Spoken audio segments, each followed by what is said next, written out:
Hello, it's Kelly here from Loops and Things Winnipeg. Today I'm going to show you how I do my super stretchy cast off, and I'll be working on my Travellers Bandana Scarf for you today. So I've already started casting off and it is super stretchy, and this is the kind of tension that we want when we're making this garment so that we can easily tie it around our necks to keep warm. So if this was my first stitch over here, I'd actually insert my needle and I'd knit the first stitch up.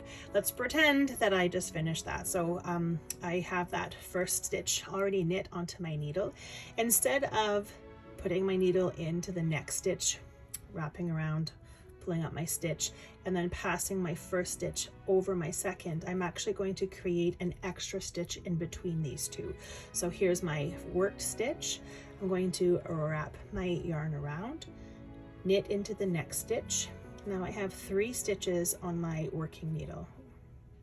Now I'm going to pass the first 2 stitches over the third stitch. 1, 2, and I'm ready for the next. So I'm going to show that to you again. So my working stitch is on my right side needle.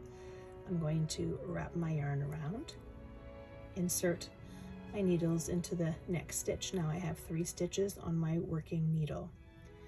I'm going to take the first and second stitches off, passing them over the third stitch and giving that really, really great stretch to my garment.